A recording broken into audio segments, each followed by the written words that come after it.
Epa, ¿qué tal? ¿Ustedes recuerdan a las Sailor Starlight? Este trío de Sailor que aparecieron al final del anime de Sailor Moon, que eran hombres, pero que cuando se transformaban eran mujeres. Naoko Takeuchi, autora del manga, estaba muy pero muy adelantada para su época. Esta mujer fue una visionaria, nos hizo consumir una obra totalmente wow. Y el doblaje a latino hicieron un trabajo tan increíble que esto prácticamente ni se notó. Y quiero hablar de eso, así que vamos para allá. Y te castigaré en el nombre de la luna. Qué maricada, por Dios.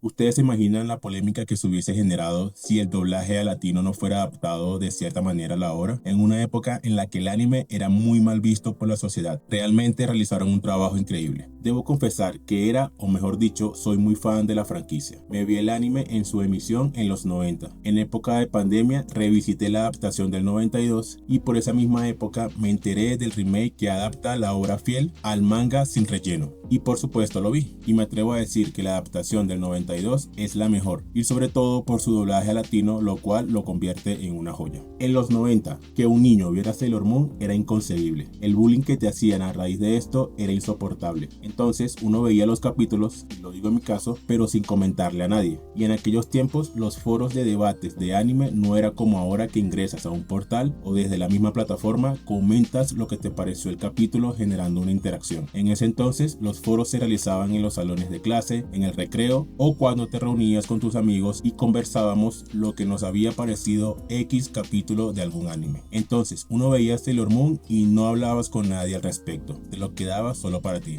Y si por alguna razón te descubrían o se te salía en medio de la conversación, te defendías diciendo, es que lo veo por Tuxedo Mask, él es genial. Una obra con un alto contenido LGBT, pero que en el doblaje hicieron pequeños ajustes para que no se notara. Pero si prestabas mucha atención a los personajes, lograbas ver estos detalles o el mensaje que la autora plasmó en su obra. Y estamos hablando de los 90, donde la homosexualidad era un tema muy delicado de tratar, y que este tema se transmitiera en TV abierta y en horario infantil era más delicado aún. Por esta razón, la empresa Intertrax, encargada de realizar el doblaje al latino, cambió los géneros de algunos personajes, haciendo una especie de censura para suavizar un poco el tono de la obra. Primero empezando con uno de los villanos, Zoisite, y uno de los más característicos y recordados del anime, que seguramente lo recuerdas como una mujer frágil y delicada, que cualquier hombre podría caer cautivado ante su belleza y encanto. Realmente este personaje en el manga es un hombre. ¿Y qué sucede con este personaje dentro de la obra? Tiene una relación amorosa con Kunzite, otro villano que también era hombre. Y los que vieron el anime seguramente recuerdan que estos dos se la pasaban abrazándose, consolándose mutuamente, demostrando abiertamente que tenían una relación. Era evidente que esto no lo podían transmitir en la TV de esta manera, cambiando el género de uno de ellos, en este caso el de Zoisite, a mujer para que pareciera que tenían una relación hetero. Y el cambio lo realizaron suavizando únicamente la voz, es decir que quien realizaba el doblaje era una mujer. Otro caso fue el de las Sailor Urano y Neptuno. Hicieron aparición a mediados de la emisión del anime. En la adaptación las hicieron ver como si fueran primas o mejores amigas que se querían y se cuidaban de una forma tan exagerada, justificando la relación tan tóxica que se percibía en estos personajes, siendo evidente que eran pareja. Aquí no lograron muy bien justificar del todo esta relación con el doblaje.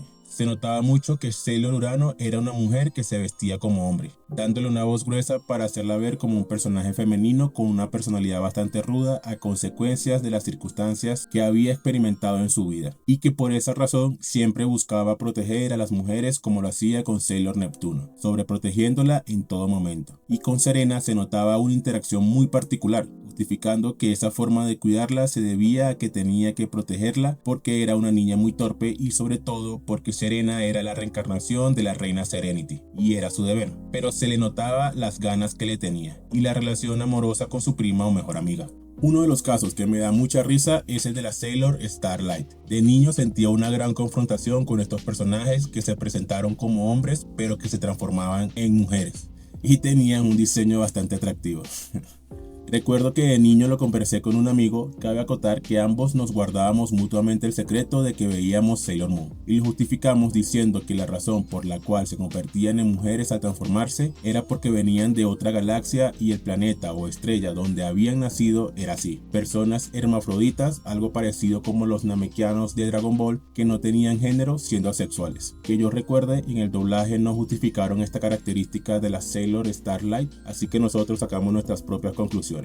Qué basados. y en el manga estos tres personajes se travestían como hombres con el fin de ocultar sus identidades y así poder cumplir la misión que era encontrar a su princesa. Entiendo la decisión en el doblaje de hacer ver que eran hombres desde un principio. Para la época sería difícil explicar que desde un inicio eran mujeres que se vestían como hombres, aunque creo que es más complicado explicar que son hombres que se transforman en mujeres. ¡Qué desmadre! Lo interesante es que la autora se inspiró en el teatro japonés tradicional al momento de crear a las Starlight, donde muchas veces las mujeres personifican personajes masculinos en las obras. La autora ha comentado abiertamente, así como lo fue su obra, pero muy abierta para la época, su descontento con el trato que le dieron a ciertos personajes en el doblaje, al cambiar sus géneros o inclinaciones sexuales, desvirtuando lo que quiso transmitir desde un principio. Pero entienda, señora, no estábamos preparados para recibir y digerir su visión de lo que sería en un futuro las producciones con mensaje LGBT. Aunque si hay algo que no voy a entender y es la manera en cómo realizaron el doblaje de Darien. Lo hicieron un personaje tan maduro que hacía ver que entre él y Serena había una gran diferencia en la edad, que se notaba aún más, ya que él estaba en la universidad y ella cursaba el colegio, haciendo parecer que Darien tenía unos 20 años y Serena unos 14 años. Bastante curiosa esta decisión en el doblaje.